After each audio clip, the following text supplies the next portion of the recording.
May I have your attention, please? Welcome to Real Gaijin, unveiling the real Japan, an American expat's inside look. Now it's time for another story from the Read My Lips series of podcasts. Summarized podcast. So welcome. My name is Mark Kennedy. I'm the host of the Real Gaijin Ask Me Anything podcast. We are absolutely in for a treat today because we have Ben Tanaka of RetireJapan. Now, he has got a lot of other things on his plate, and we're going to get into that. But I just want to, first of all, let him say a quick welcome. Right. Hello. Good morning. Thanks for having me on today. Been looking forward to it. So this has been in the works for a few weeks now. And yeah, it's cool to finally be here. Terrific, Ben. Thank you. First of all, quick housekeeping, because I've already gotten quite a few messages about this. Will there be a recording of today's video? And the answer is yes, there will be. Just please give me about 24 hours or so to get that done. I like to edit a little bit before publishing, but then we'll put it out for you, and it will have a complete transcript. So we'll have to watch what we say. And then the other thing I wanted to remind you of, and we've already gotten several questions, which is wonderful. This is meant to be interactive. Please go ahead, ask your questions. Now, Ben and I are still getting used to using the live video function on Substack. You can only do this on a mobile phone. So therefore, we have to balance being on a mobile phone live, talking, and looking at the questions at the same time. So kind of some slack here, but we're going to check the questions every once in a while. But before we get into the questions, first of all, let's learn more about Ben as a person. How did he get here? And before we even get to Japan, all right, you sound like you're from the UK, but you're from Germany. Can you shed some light on this? Yeah. Okay. So I am technically, I guess, from the UK. So I was born in Germany. I was born near Hamburg. I only lived there for about 2 years. So I don't really remember that part of my life. Moved back to Wales for some reason for 3 years, and then we moved to Spain. And I spent most of my childhood in Spain. So I had like 8 years in Spain. And then I went to school in the UK. Okay, well, that clarifies it. And that also answers why you like to travel to Spain on holiday. Well, I've got family there. So yeah, it's not so much well, it is kind of a holiday. But yeah, it's nice to go back, and it's mainly to see family. Well, that's terrific. All right. Well, that was very succinct. You know what my next question is going to be is, okay, I heard Spain, Germany, UK. How did we end up in Japan? Well, so but there's a long version and a short version here. So when I went to university, I'm only really good at language. So I don't know if you know, in the UK, in high school, in sixth form, we call it, the last 2 years of education, you can choose what subject you study. So most people only study 3 or 4 different subjects in the last 2 years of high school. We specialize quite early. And I did all languages, basically. I did Spanish, French, German, and economics. So not that economics is a language, but yeah. But when I went to uni, I wanted to study something harder, something more interesting. I was looking at Japanese, I was looking at Chinese, and I was looking at Arabic. And I went to an open day, and the various professors stood up and introduced their languages, right? And by that point, I'd narrowed it down to Japan or China. And I was really on the fence about this. And the Japanese professor stood up and said, Japanese is a fascinating culture and string of it. And the language is very complicated because there's the syllabaries, there's katakana, there's hiragana, there's kanji, very, very difficult. And then the Chinese professor stood up and he said, Chinese, so easy. Look, this is a tree. Oh, really?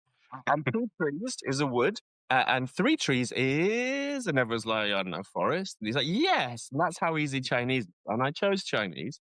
And he lied, because Chinese is not easy. Chinese is really, really hard. So I did that at uni. And so after uni, I really wanted to come to Japan and see what it was like. And this was back in 2000. Okay, so quite a while. Japan was still super expensive, right? The image. It was, oh my God, Japan is this expensive place that you couldn't afford to like breathe in. So I thought the Right. only way to go to Japan is if I get a job Hmm. there. And Jet was quite competitive at that point. So the salaries back then were a competitive graduate salary in the UK. So I thought, Okay. great, it's a win-win. It's a decent job. I can go to Japan for a year, maybe two, get some experience, and then go back to the UK and do what I was planning to do, which was become a spy. So yeah, James Bond. All yeah, right. yeah, totally. MI6, Secret Intelligence Service. Wow. Okay. Well, the plot thickens. So what happened in Japan that stopped that from happening? Were you intercepted by a Yeah, Russian agent or something? I got turned by the. No, I met my wife basically. It's very standard Huh. story. My wife found out that I really liked living in Japan, and then the spy thing. When I first got into, I basically the Secret Intelligence Service now has a website, and you can apply online. Ah. But back then they didn't. So the only way you could apply to the Secret Intelligence Service was to figure out which professor at your university was recommending people to them. Oh. Um, so I did that. I found the guy and I was like, hey, I kind of want to work in international stuff. And he was like, I don't know what you're talking about. And I was like, okay. And then a week later, I got a letter from SIS inviting me to an interview. So obviously I did find the right person.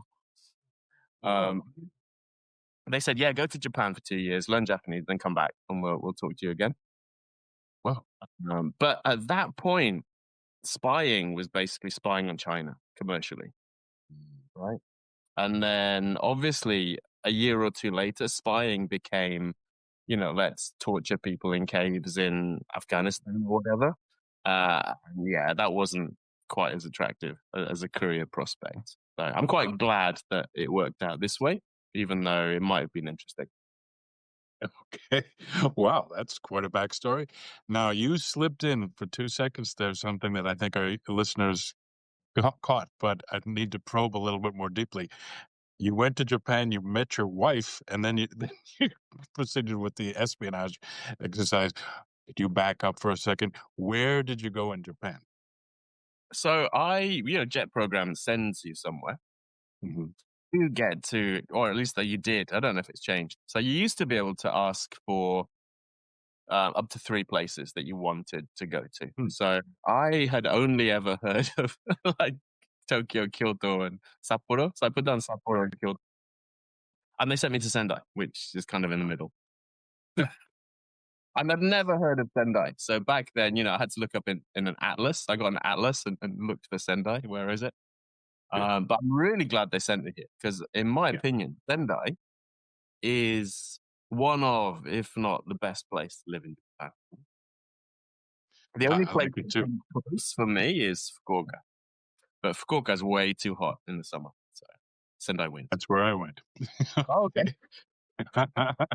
Well, Sendai is a terrific choice. And so then you taught English in a regular elementary school for a while, or was it middle school?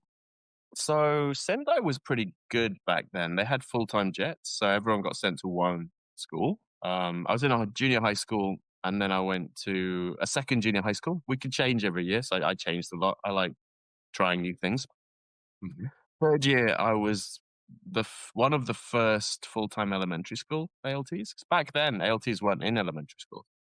Now Oh, it's the focus. So the focus is on the elementary schools first.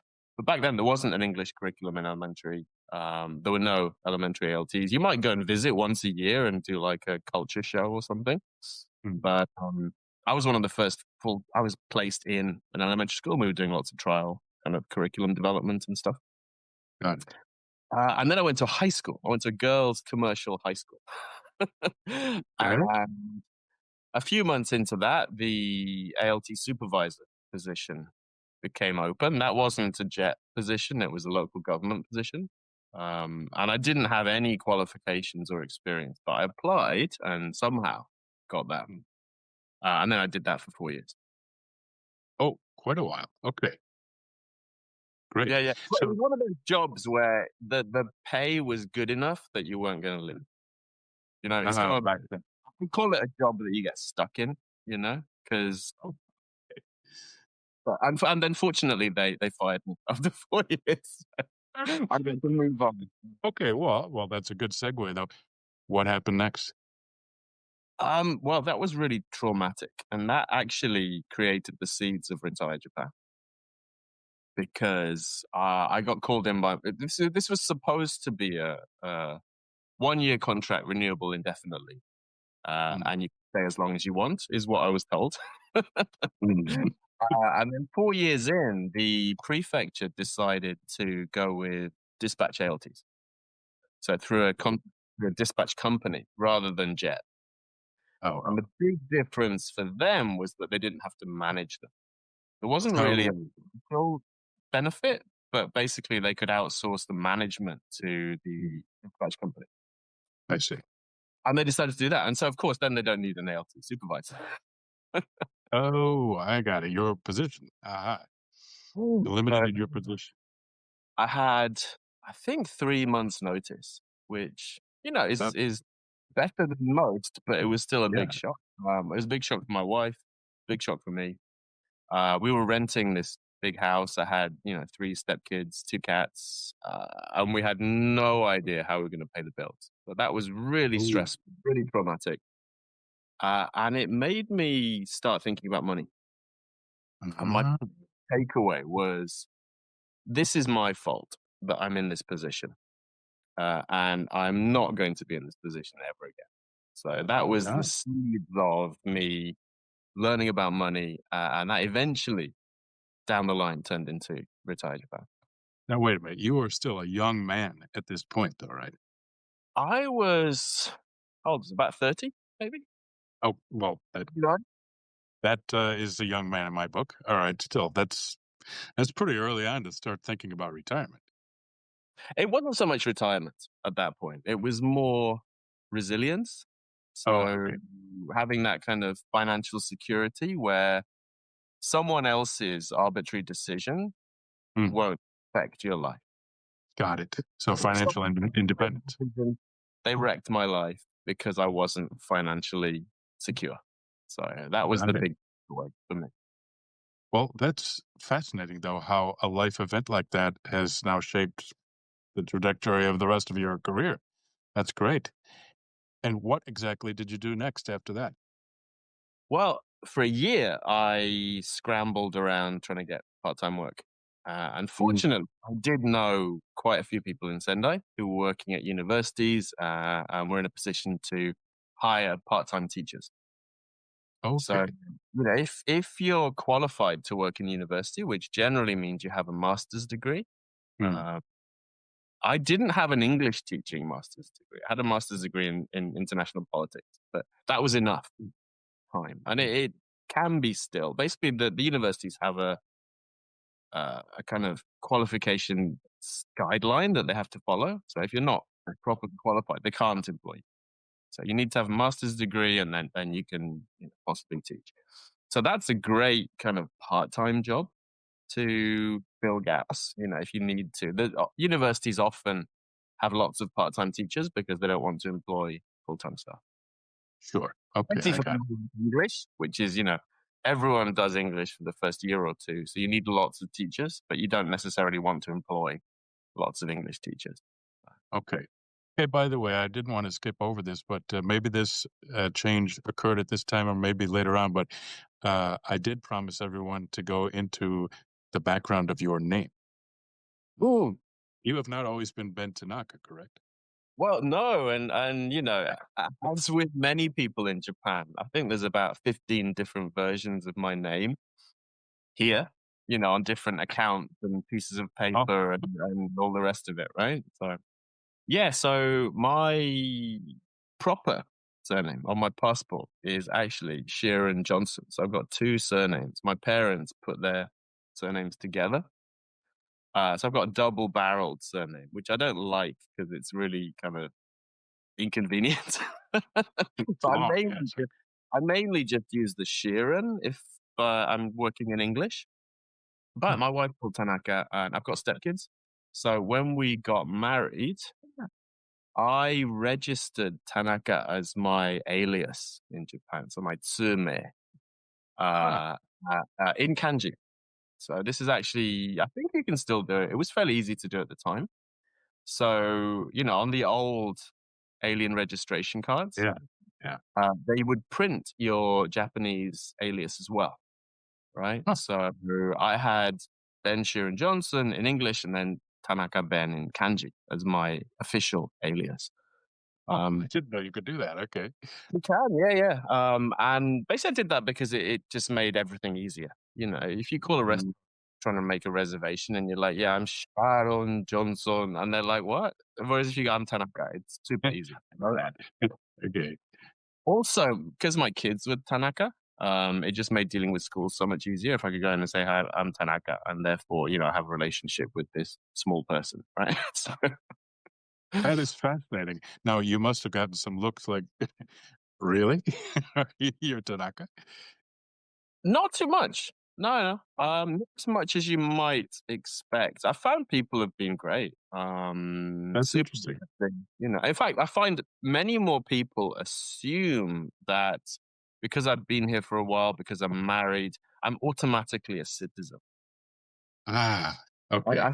find, normal people in Japan, of course, don't understand how the immigration system works, how the nationality system works at all. So they kind of assume that, if you've been here for a while, you've become a citizen because it's normal to do that. And they're not aware of, the fact that you have to give up your other citizenships and so on.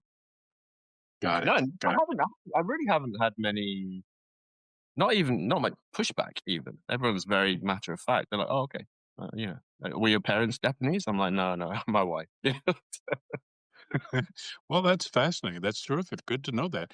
All right. So that brings us to what, not quite the time when you started Retire Japan, right? Still a little bit earlier. What Yeah. happened next after that, after you were teaching as an adjunct professor? Yeah, well, actually, there's one more part-time job I had that was a lifesaver, for a while, which was, working as a wedding celebrant. Don't know if you've come across this in Japan.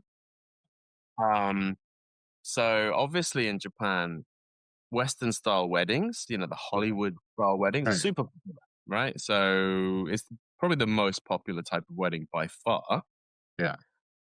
And you know, regular kind of priest types don't really want to do those weddings because the people aren't, in their congregation and so on. So the demand far outstrips the supply of what we call regular kind of priest type people. And so there's this huge industry, the wedding industry, which is declining now with numbers, but used to be enormous. Where you have these wedding halls, wedding venues, and then companies that provide wedding celebrants and musicians and all the rest of it. So I did that for 5 or 6 years. I think I did about 800 or 900 weddings in and around Sendai. Um, So, it went all right. Can you really go? well. Do you remember your lines? Some of them. I've been to a few weddings since as a guest, and it's kind of uncomfortable. I'm like, oh god, because it's still the same job, so there's still celebrants, doing it with the same script. So it's quite interesting to be there as a because I hated having non-Japanese people in the audience. It really threw me off. Although my worst wedding by far, um, the bride and groom, one of them was a teacher at the school I was working at. And one of them was a teacher at the school I was working at the previous year. So Ooh, I knew everyone in the room. Super awkward. hey, that's Ben. Okay. Oh, that's fascinating. And so, by the way, how does one get such a job? I mean, that would be kind of fun to try. So I've got a blog post about this with lots of details if anyone's interested. But basically, I think you kind of have to be male, unfortunately.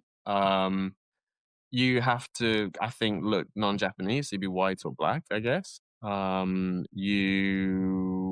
It helps if you're taller, Uh, slightly older, if you've got a beard. Basically, if you look like a Hollywood kind of priest type person, right? It was doing just fine until that point.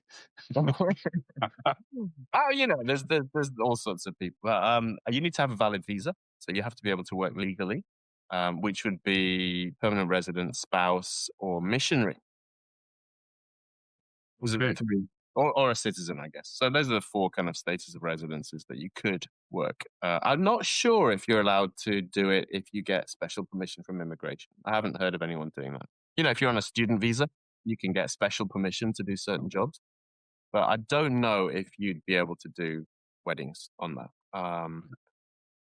And that's about it, really. And you need to have enough Japanese so that you can either read or ideally memorize the script. They're very short services. They're like between probably 17 and 25 minutes. There's at least a couple of hymns in there. So you're talking for maybe 10 to 15 minutes. And you've got a script. It's really high pressure. It's kind of like being an actor. You cannot make mistakes, especially with names. So if you get the names wrong on video, it becomes a huge problem. Okay. Well, that is fascinating. And we're now just one more quick question about this, but were you invited to the reception afterwards, or that was it? You're 25 minutes, you're up and done. Yeah, it's a production line.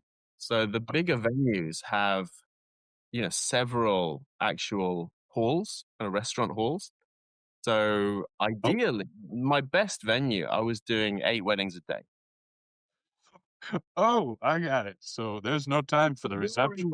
You're in the chapel. You do a wedding every half an hour, and the wedding guests come in, do the wedding, and then they go off to the dining area where they have a meal and the reception and all that. So, Okay, wow. I'm going to check that blog post out. That is fascinating. Okay. All right, wonderful. All right, let's go back. So we're still before Retire Japan, and I know we've got some questions already about that. What happened next after your 2 gigs? Your teaching gig with supplemented by work doing weddings. Yeah. So next I got a job, thankfully. So it took me ages. I was trying to get a university job for quite a while in Sendai, but Sendai's a very popular place, and there's a very limited number of full-time positions. So it took a long time for a job to open up. But luckily I got one that year later at Tohoku University. So it's National University in Sendai. Okay. Terrific. One of the best for engineering in Japan. Yeah. So that was a really nice place to work. I was there for 13 years until 2020. Okay, great. Terrific. And during this time, what planted, well, you already explained what planted the seed for Retire Japan, but what made you actualize that dream or develop it more? Yeah, so the losing my job and starting to get into money, that was for me. So I was doing lots of reading and learning and trying things and opening accounts and stuff. What created Retire Japan was, I think it was in 2013, I was talking to a friend of mine who had moved to Tokyo. He used to Sendai, and then he went back to Tokyo. And he was telling me about his kind of retirement plans, his investments, and so on. And he was going through one of these kind of financial advisory, in air quotes, companies in Tokyo that target expats. They target non-Japanese people. Yeah. And they basically sell financial products on commission. And that's what they'd sold to him. And he was telling me about this stuff, and I got really angry. I didn't tell him because obviously he's doing his thing. I don't want to upset him. But I went home that day and registered the domain and wrote the first blog post on Retire Japan. You can go back and read that first one.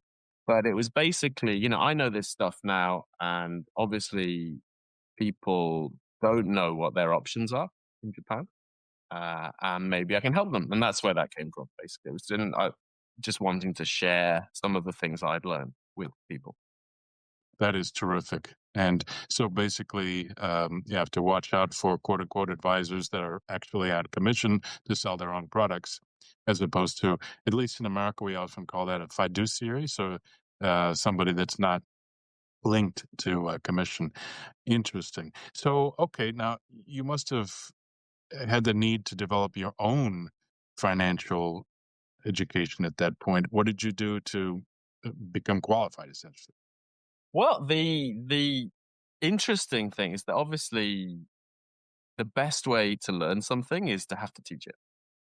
Mm, So by far the person who's benefited from Retire Japan the most is me, because huh, it provided me with that kind of stress test of every time I wrote something, someone would ask a question and I'd be like, I don't know. I'm going to go and find out and then tell you. mm, Or people would tell me what they were doing. And so Retire Japan right from the start has really been a community. yes. Not really me. I mean, I basically provide the website. But if if you go on the forum, Yeah. then there's close to 50,000 posts on there. There's people from the start who know far more than I do. They actually work in Yeah. finance and so on. Sure. Posting on Mm, there. So yeah, I think that was it really. So it was trying to provide the best information possible and getting, those questions and that kind of feedback going along. terrific. Well, hey, I have to be honest with you. I mean, I stumbled across your site, uh, maybe about 6 years ago, and just immediately was amazed at the amount of resources that you put out there for free.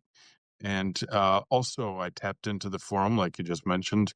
You're absolutely right. I mean, almost immediately, you get multiple responses from people that absolutely know what they're talking about. Terrific. Now, ultimately, I sought out a financial advisor in the United States, which is where I am from. I'm curious, among your community members, I mean, yeah, with such an active forum in particular, do you have any sense for about how many people are in the Retired Japan community at this point? It's hard to tell, and it's also hard to qualify what that is. Um, so we started YouTube seriously a couple of years ago, um, and that's been a great way to reach more people. Yes. So, between people that watch YouTube, people that read the blog, people that get the newsletter, people who are active on the forum, uh, people who've taken our courses or done Mm, a consultation with me, I think there's thousands of people at least. mm. I couldn't tell you how many there are.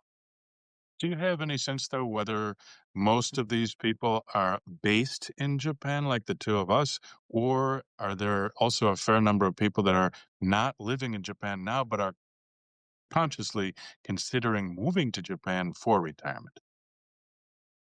If you put a gun to my head, I would probably say it's about 90% people in Japan and maybe Okay. 10% outside. I mean, it's very much for residents of Japan, Yes. right? Okay. That's our tagline. That's what we do. Um, I don't have anything useful to say to people who are not in Japan, Mhm. unless they're going to come here later, in which case, they can start doing their homework now. Got it.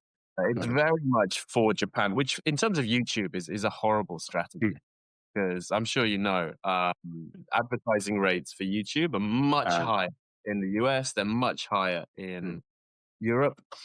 And so people who have Japan channels aimed at people outside Japan can make far more money from YouTube than people who are aiming at a Japanese audience, I which is what see. we. Okay, good. Now here, all right, I don't want to hold a gun to your head again, but let's theoretically think about this. Do you have any sense for where most of your members are originally from? I mean, what nationality are they? Do you have any sense for that? It's a huge, Ah, it's a huge mix. I'd say most of them are not native English speakers, but they are oh, people who are more comfortable in English than in Japanese. oh, okay. So I got it. Yeah, That's that makes who sense. that's our audience. It's people who want to learn about finance in English because Mm, if your Japanese is good enough, there's oceans of content out there in Japanese. mm, But where we kind of come in and fill a niche is the English language yeah, version of that, right? Where's the Japanese information in English? It's here.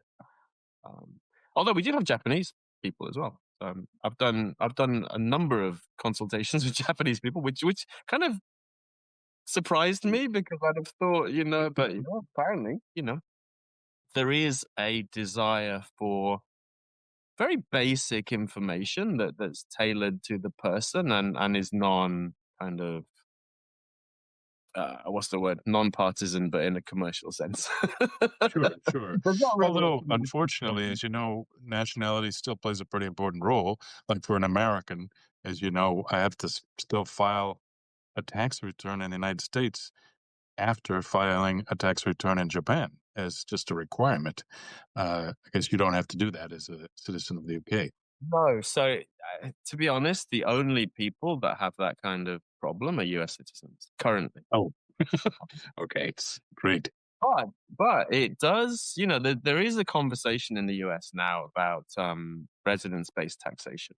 So Yes. I'm really hoping that, at some point in the future, people will have the option to opt out of doing an IRS tax return. And then, all these kind of annoyances that American citizens face when they're trying to do stuff abroad will hopefully go away. So fingers crossed for Well, that. yeah, right. No Fingers one else crossed. can choose. So anyone else can do whatever they want in Japan, and there's no real problems, basically, as long as they live here. So the Right. bar to invest in Japan, to have accounts in Japan, is to be a resident. So Yes. Okay, good. Hey, I want to go back to some of your comments about teaching. I know that one of your classes that's been very popular for years now is helping people to achieve their first 10 million yen. Um, Now that sounds like a huge number for many people, but still, it is an important number, and it's important to get started. Can you tell us a little bit more about that course? sure. So it's our kind of flagship course. I really wanted to do a course for a long time since we started Retire Japan, and the pandemic really gave us the chance Mm. because it moved everyone online. And obviously, trying to do a course physically where you're somewhere, you've got a hotel for a week or something, it's just not Exactly. going to happen. Whereas if you can do it online, it makes all sorts of things possible. So we ended up doing this course. It's currently a 5-week course. Mm. So we meet once a week on Sundays, and then there's kind of video delivery in the meantime, right? So you study in the week, and then you have a live session to confirm everything. So we've done that about 5 times. It's basically everything you need to know about personal finance in Japan. Mm. And it's really interesting because a whole range of different people take it. Mm. And the name is very arbitrary. So it's called Your First 10 Million Yen, but there's people on the course who have multiples of that already. Yeah. There's people who just finished university. They're not going to have 10 million Oh, yen for a while. um, yeah, so the reason we chose that number is because it's a big round number. yeah. It's similar to in the US, people talk about the first 100K, right? First Yeah. $100,000. Charlie Munger, especially, very famously talked about that. And the reason that initial kind of lump sum is important is because to get there, you need to learn all the basics and you need to open all the accounts and you have to get all the habits. And once you've got that nailed down and a lump sum, it's very easy to double it, triple it, quadruple it, and so on going forward. But getting that first Mm. amount is very hard. Got it. And so, how do people sign up for this course? So we only run it once a year now. So we run it in February. And in the lead up, we'll promote it a bit on the Great. blog, we'll promote it a bit on YouTube, Mm. on social media. Got So it. if you follow Retire Japan, you should be aware that the next one's going to happen soon. Kind of thing. Okay, good. And now, have you kept track of your graduates from this course? We do follow up sessions every year. So we'll have Oh, we'll have an evening where everyone can come and kind of share yeah, stories and ask questions and stuff. So that's really it nice. Yeah. must be. I imagine you've got several stories of how it was transformative for helping people build and acquire wealth. It's mainly a push to get started because I really Yes. find the big difference between people who change their life financially and the people who don't is action. Mm. doesn't matter how much you learn, how much how many videos you watch, how many, it doesn't matter until you actually take action. Mm, And taking action is what changes your life. And what the course does, I think, is it pushes people a bit harder to take action. There's this kind of deadline. There's very specific steps that we go through. that is terrific. And now, like, for example, I'm not sure if you need an official degree for financial planning here in Japan to provide much more beyond what you're doing, providing the education, or how does that work? Is there such a degree that you need to have? There's basically legally, Yeah. there's three main qualifications. So if you want to do people's tax returns or help them Mm, with their tax returns, you need to be an accountant yeah. or a specific type of lawyer. If you want to sell people financial products, you need to have a broker license. Okay. And if you want to give legal advice, you need to be a lawyer. Mm, Uh, so we don't do any of those things. yeah. Uh, Right. what we do is we provide general information. Mm, And that's fine. You don't need any kind of license to do that. Mostly it's yeah. links. Like, okay, so here's this tax rule. Here's the link to the tax office website. You know, do your own research. We're not Okay. good. Even helping someone do their tax return is illegal in Japan. Yeah. So, Okay. so just being careful to be aware of those boundaries. But I'm not sure I'd want to do those things anyway. So what Mm, we do very much is help people get started. mm, Because that's what makes the big difference. So for me to take someone who is already investing and help them become 2% more effective, mm, it doesn't really. But to take someone from zero to okay, now I'm saving and investing every month, and I've got a plan for retirement. And I know enough so that I can make changes as needed as things happen in my life. That is really powerful. Um, yes. I kind of feel like almost like some kind of proselytizing kind of religious type person who Yeah.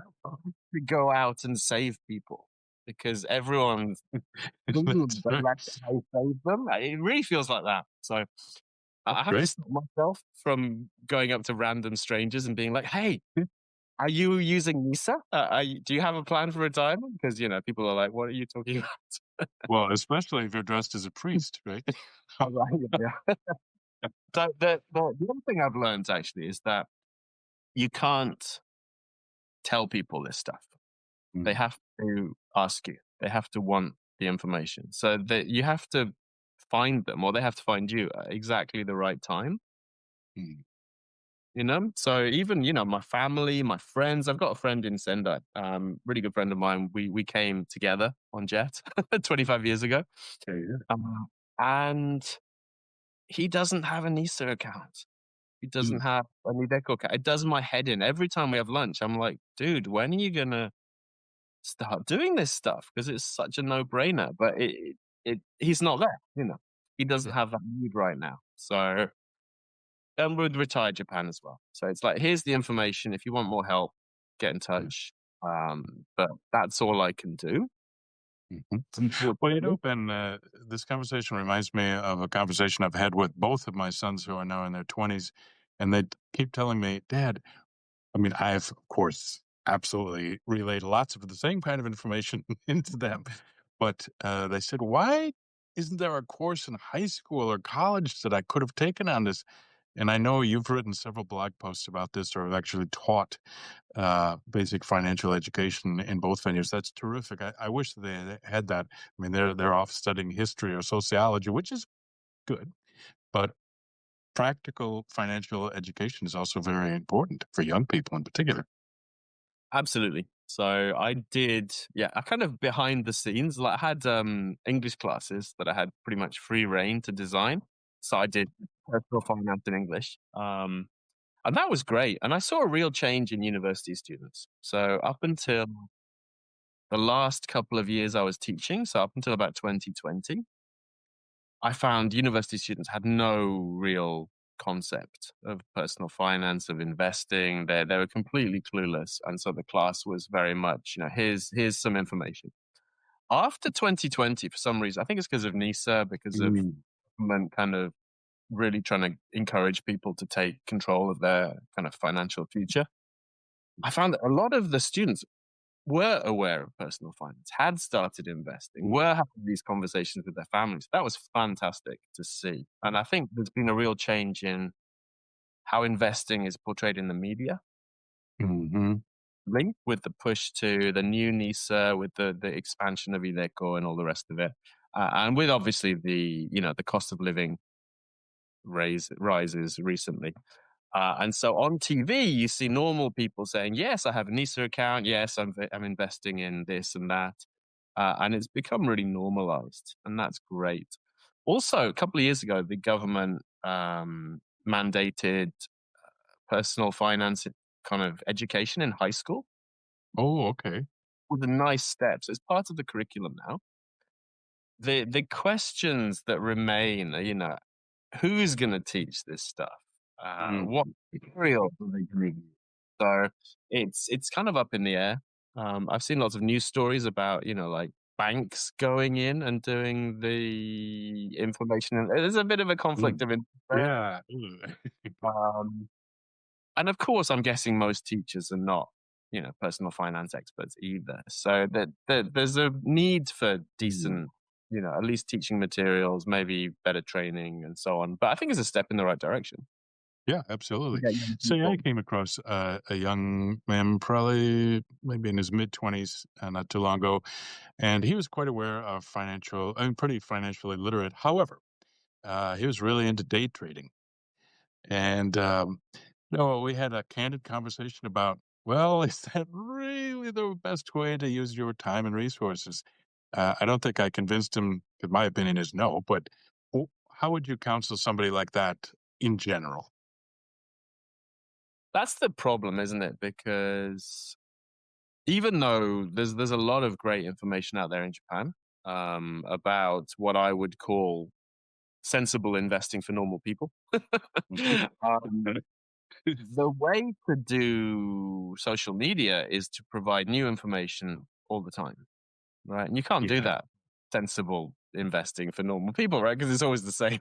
It's like, hey, Sure. today, once again, you should just dollar cost average into sensible Right, index. yeah, So, the forex traders, the day traders, the crypto traders, yeah. they have new content all the time. So that's the problem, really. Mm, Um, yeah, I mean, basically, personal finance is boring. And ideally, you're going to learn enough to get set up. yeah. You're going to automate it. You're going to, put some money in every month that you can afford to not touch for a while, and you're just going to ignore it.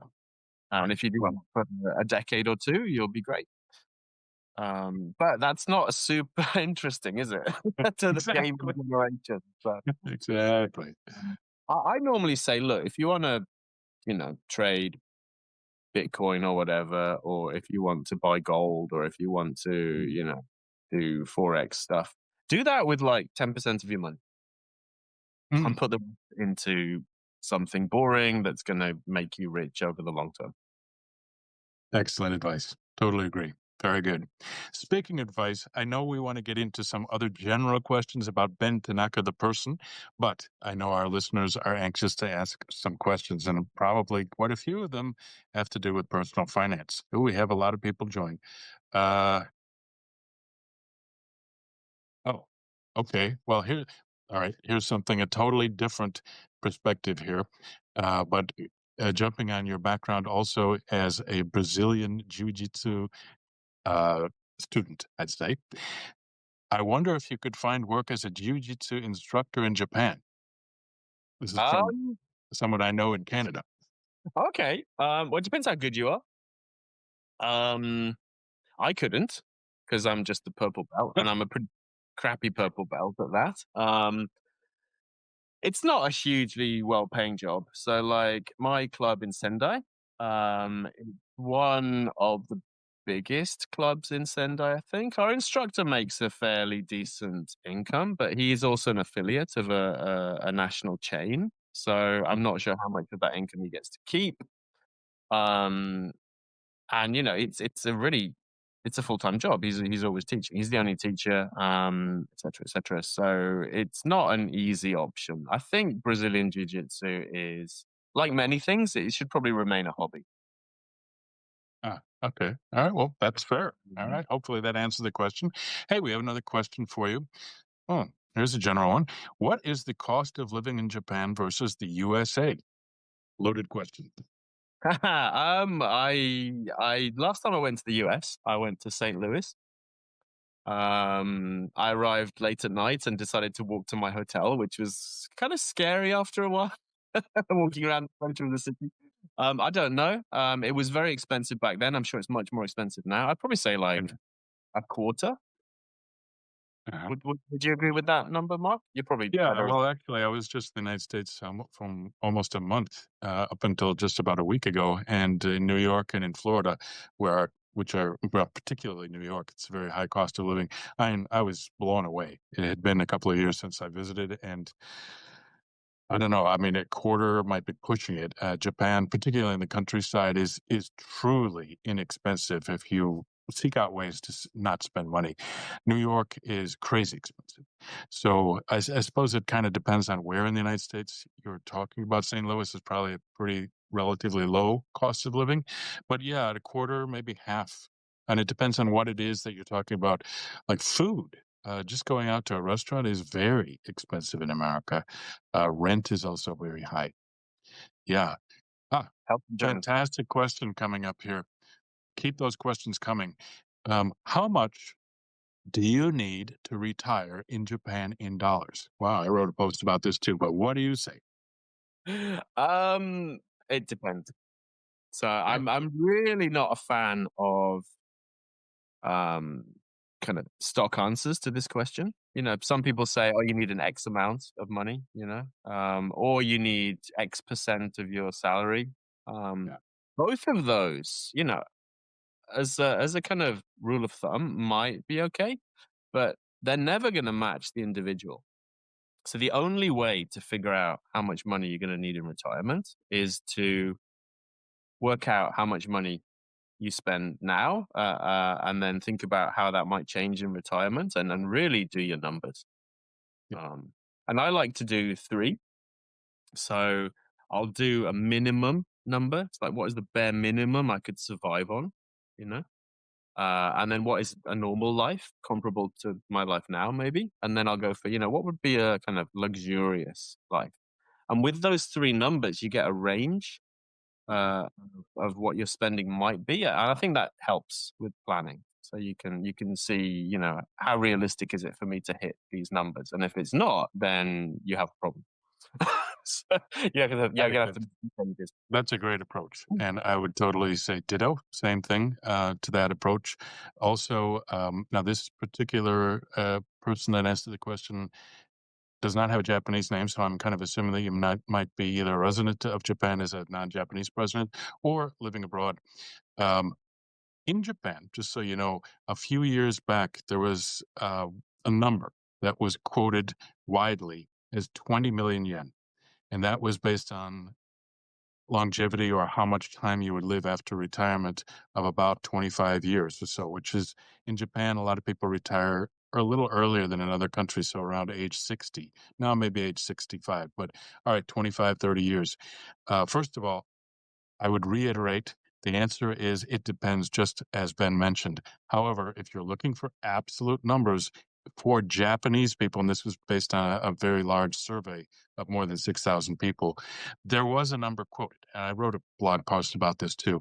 It was 1.63 million yen, which is about $1.2 million or so, or maybe a little less than that now, given the exchange rate. So there was a huge variance between 20 million yen, which is what, about $150,000, and $1.2 million.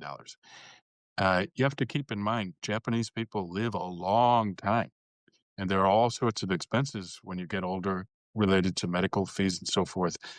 So I don't want to give a specific number. It depends on your instance, you're based on all sorts of individual factors, but based on an average sample size of around 6,000 people. That was the number that was calculated. You can check out our blogs for more information. But actually, I'd encourage you to work with Ben to figure out your own number because that's what really counts. Great. Hopefully that answered the question. Just a quick thing here. More than numbers, you need to have a way to live here legally. And that's the thing I run into a lot with people who are asking, oh, Japan seems great. I'd love to move there for retirement. So Japan doesn't have a retirement visa, unlike some countries. And so and basically there are some visas you can get where you can become as a student, you can have a long-term activities visa, but those don't give you a path to permanent residency. And if you want to live here permanently, you want to retire here and have stability, you need to be a permanent resident or a citizen. Any other visa type is not stable enough I wouldn't risk my future on another visa type. So any other visa type is conditional, permanent residence and citizenship are not. So if you want to live here permanently, you need one of those two. Couldn't have said it better myself. Yes. And to get a permanent residency visa, sounds like you might have one. I do have one too. It's not an easy process. It takes several years. And even after applying, it took over a year to get approved. I don't know what they were doing during that whole year, but that's pretty much average. But you're absolutely right about that. It's closer to 2 years now, the wait, because the immigration is so busy. Interesting. Hey, we have another question. Now, I'm not exactly sure what this means, but we got a question actually before this started. Wondering about this when investing abroad, how do you handle access? I have a problem.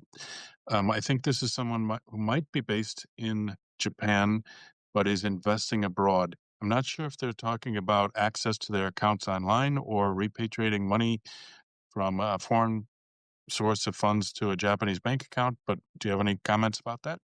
It sounds like it's account access, because lots of accounts, you have to, use the app for the bank, and you can't get it if you're in Japan, or you need a phone number from that country. So there's a few technical workarounds that people use. They use a VPN to access websites, or they have a cell phone specifically for that country, maybe a pay-as-you-go cheap option, so they can get text messages to log in and stuff. But you can Google that kind of thing, I think, just because it's so specific. Yeah. In terms of transferring money, TransferWise or Wise, as they're called now, is my option of choice.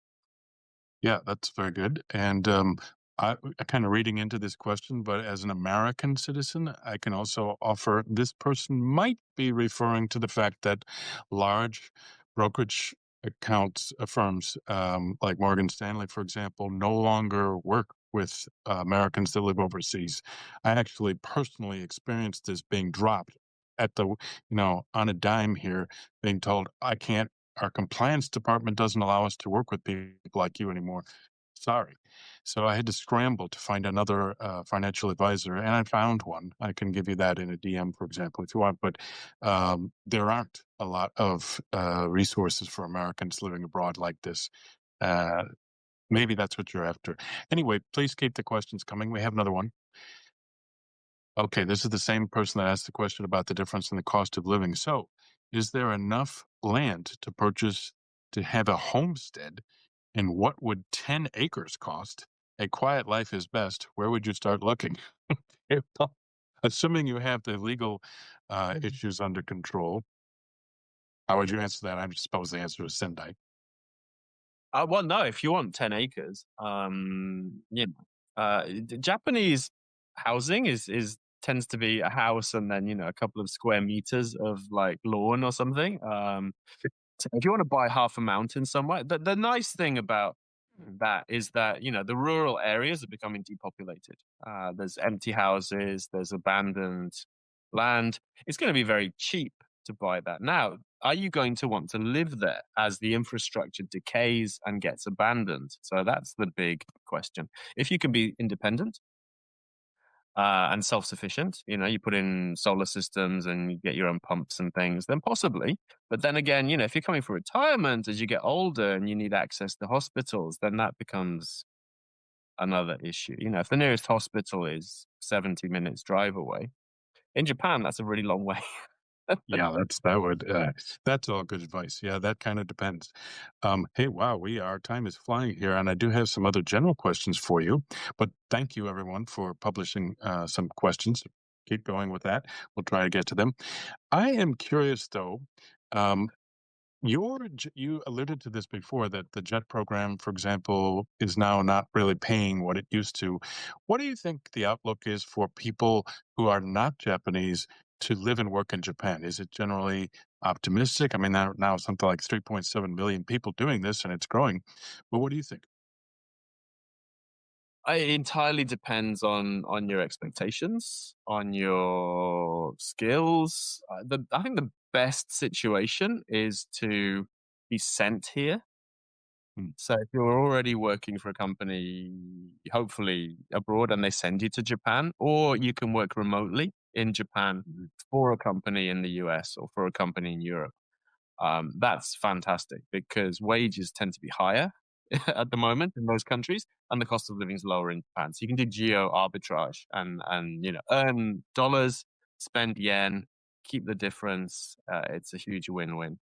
But Japan is bringing in lots of non-Japanese people to work, and so there are opportunities. But it depends. What can you do? What kind of lifestyle do you expect? There's so many variables.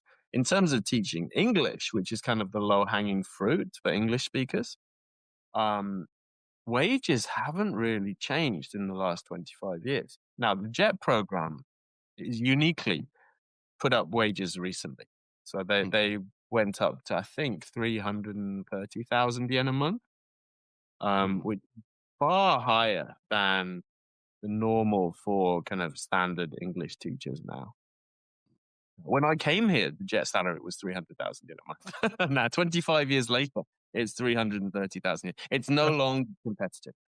But when I yeah, came, it was a good salary for a graduate. Now it would be a pretty bad salary for a graduate. So yeah, you have to balance the benefits of maybe getting to live in Japan and experiencing the culture here with the kind of disadvantages of making less money and possibly damaging your kind of career path in the future. Um, mm, because it's so cheap here, it's almost better to work somewhere else, save up enough money, and then move here with money yeah. No, than come here to make money. Um, I'd agree. Yeah. Hey, just teeing up a future conversation, but you might have an opinion about this too. Another way to come and live and work in Japan is actually to invest in a company here. Believe it or not, Japan has a number of family owned or small businesses that don't have a successor. And they're actively seeking people to take over existing businesses, including foreigners. And it requires an investment, I think the minimum investment is about 5 million yen. But if you have the cash and you have the expertise, there are actually government agencies that will help matchmake to find a suitable business that you could take over and walk into. So now that's a lot easier said than done. But when I moved from Tokyo to the countryside, the local prefectural government person found out about me and reached out and said, "Hey, would you be willing to do this based on my background?" I said no, but because I wanted to be semi-retired. But nevertheless, it is another option. Do you have any clients like that? not really my scene. Although my wife's business is one of those businesses, so Ah, it doesn't have a successor. We're probably gonna try and sell it at some point. well, So, very personal. Oh, well, but yeah, interesting. it's huge. The demographics, the fact that lots of young people tend to move to the cities and get their own careers. Our favorite cake shop, just down the road, the owner's like 80, and he's going to close next year because he doesn't have a successor. His son moved elsewhere, has his own cake shop, but he doesn't want his dad's one. So this is going to, There you go. even though it's an excellent little place with a very loyal clientele. And this is across the country, right? These small, maybe slightly inefficient companies that could really benefit from being modernized. A Very huge good. Yeah, there's a lot of opportunity with that.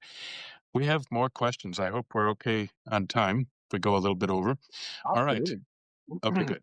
So I am a current permanent resident. Are there Japanese tax implications of transferring foreign investments into a Japanese bank account? As long as you're up to date with your taxes, as long as you've paid any required taxes, then no. Moving your money from one country to another is not a taxable event. Mhm. Um, if you have investments abroad and you've been in Japan for more than 5 years, then you do need to be declaring those in Japan. You need to be declaring dividends, you need to be declaring capital gains, income, rental income, that kind of thing. But as long as you've done that and you're up to date, then no, no tax implications whatsoever of moving your money from one country to another. Okay, great. Very good answer. Yeah, I have another. I mean, this is probably a subject for an entirely different web podcast. But what about the whole issue of succession planning and also, personal succession planning? In other words, passing along income to heirs in Japan, depending upon the amount of financial assets you have, that can be kind of prohibitively expensive here. What can you say about that? The first thing I'd say is that lots of people are overly worried about inheritance tax. So I meet lots of people who, I mean, there's these kind of scary headlines, articles, blog posts. Japan has a 55% inheritance tax, Mm. and it does. For anything above 600 million yen, which is what, about $4 million at the moment. If you have more than $4 million, then the amount above that would be taxed at 55%. But that's not most people, right? So for most, I think something like 95% of estates in Japan pay no inheritance tax. Yeah. So inheritance tax is a complete nothing burger for most people. You don't really have to worry about it, and you don't have to. And also, Japan does not really have many kind of schemes to avoid paying tax. If Japan has a tax, they generally want you to pay the tax. They don't want you to not pay the tax. So all these kind of trusts and things that you might be able to do in some countries, you can't do in Japan. They're not an option. So um, there's a couple of things like you can give money to your children or your grandchildren if they want to build a house or buy a house. You can do a lump sum. There's a way to give a lump sum for education. If you want to give, money to your grandkids or your kids or whatever for education purposes, there's ways to do that. You can give it, anyone can in Japan can receive up to 1.1 million yen a year in gifts without paying tax. Mhm. So I think that's the way to do it. It's a drip feed. Yes. While you're alive, while your children are young and can use the money. It's I don't know if you've read Die with Zero. It's a book Yes. about, Yes. yeah. So that's basically, use your money now, don't use it later, because most people who inherit money are in their 50s or 60s. Mm. Point. It doesn't make much difference really, but when you're 30, you really could have used some of that money. It would have made a huge difference. When you're 50, it's fine. It's more money, maybe, but it doesn't change your life. So definitely give money away sooner.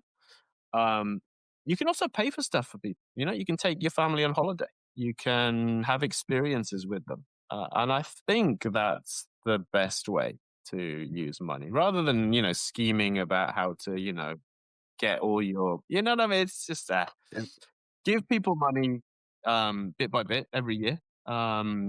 Do things for your family, for your friends. And that's my kind of attitude towards that. I could totally agree. That's great. Hey, we have another question back on the previous question. So about transferring money and taxable implications, which you said there are none. Uh, the follow-up question is, even if you are already retired. Yeah, I guess so. So Okay. retired people do the same tax returns as everyone else. Um, yeah. So moving money doesn't create a tax obligation as long as you're up to date with your taxes. If you're not and you move the money, that could cause the tax office to become aware of various things, and then they'll start asking questions. So my Yes. advice is to, just be up to date with your taxes. That makes everything much easier. Okay. Okay. Very straightforward advice. Excellent. Okay, and now I want to finish off here with a pretty softball question for you. I know you love to travel, and we've been reading on your weekly updates about where you've been going recently. But if you had to recommend one or two hidden gems in Japan that are off the beaten track, and I could say not in the guidebooks, but now no one has a guidebook anymore, it'd be online. But what might you recommend? And of course, I know this is difficult because you might want to keep it a hidden gem, but Well, yeah, I don't know if I want to. okay. No. My two favorite places at the moment in Japan. One is Miyakojima in Okinawa. Wow. So I went there for the first time a couple of years ago with my wife. Um, didn't like the main island Mhm. much. Didn't really enjoy that. I found it a bit busy and hectic and stuff. But Miyakojima is wonderful. Really quiet, sleepy. Really nice. So that's my tropical island of choice. And then the other one, Shikoku. Mm. Shikoku, one of Japan's four main islands, completely neglected. Um, we went there for our 20-year anniversary trip. Our first year anniversary trip, we went to Brazil, to Iguazu. Whoa. Um, 20, yeah, 10 years later, we went to Shikoku, but Shikoku was great. Shikoku, I don't know if you've been, but Yeah. really quiet, peaceful, super cheap, really nice people, amazing scenery, the mountains, and just really beautiful and very few people. So that's my other favorite place to travel. Those are great suggestions. Totally agree. Okay. Now I'd like to finish up and say, ask you what's in store in your future and also for the future of Retire Japan. Now, I know you just transferred a large portion of that to Substack, so that's a big development. But what else do you see for your personal future and also for Retire Japan? For me, my one of my main focuses now is health. Mm. So I started doing Brazilian Jiu-Jitsu when I was 40. And I really noticed a big change round about 40, where up until 40, I'd never been sick, never been to the hospital, never had to see doctors. And after 40, it was night and day. It was like, yeah, part of it was Brazilian Jiu Jitsu and not being careful enough with that training, but just, yeah, health issues. That's very much front of mind. So I think possibly I've taken care of the money side of things. So I'm kind of okay financially. And now I need to make sure that, health, mental health, physical health, mobility, that kind of thing, all of Mm. that is going to be in place so that I can have a healthy lifespan. A health span is what the kids are Right. calling it these days, right? So it's not living as long as possible, it's being healthy as long as possible. Good. So are we going to see more of that in Retire Japan, more of that theme? Yeah, I think so. It's where my mind is at the moment, trying to figure out those habits and things. Terrific, terrific. Hey, we had a very good comment just a second ago about the hidden gems. Hidden gems can be just the natural places without the tourists in the cities. Ah, good point. Very good. Okay, Ben, we have taken up enough of your Sunday morning, but thank you for sharing it with all of us. I really appreciate it. And for all of our viewers and a lot of people that asked questions, terrific. I'm glad that you were fully engaged. I learned a lot. I thought we were going to focus almost exclusively about financial independence and so forth. But hey, I learned I'm going to go out and see if I can be a priest, at least in theory, not in name. But thank you very much. Ben, you want to say any final thoughts to our listeners? Well, about the priest thing, I forgot to mention this, but most companies ask you to get ordained as well. So Oh, I'm actually oh, ordained in the US through one of the one of this really sketchy online church thing. oh, But I can do weddings in the US because I'm ordained. So there oh, you go. All right. Well, that's good to know. All right, very good. All right, well, anyway, terrific. Thank you again. And just as a final reminder, I will be putting this recorded session out on my Substack called Real Gaijin, and I'm sure Ben can then forward that to his. So that will give us maybe 24 hours to get that done, but we look forward to doing that. And please, if you haven't already checked out Retire Japan, you can do it on the website, on Substack. The forum is a terrific place to ask questions and get almost an immediate response to just about any aspect of living here. So thank you again, Ben, and have a great rest of your day. All right. Thanks a lot, Mark. Okay. Goodbye, everyone. お疲れ様でした。 Thanks for watching and or listening to another story from the Read My Lips series of podcasts on Real Gaijin. Tell us what you think and be sure to tune in again next time.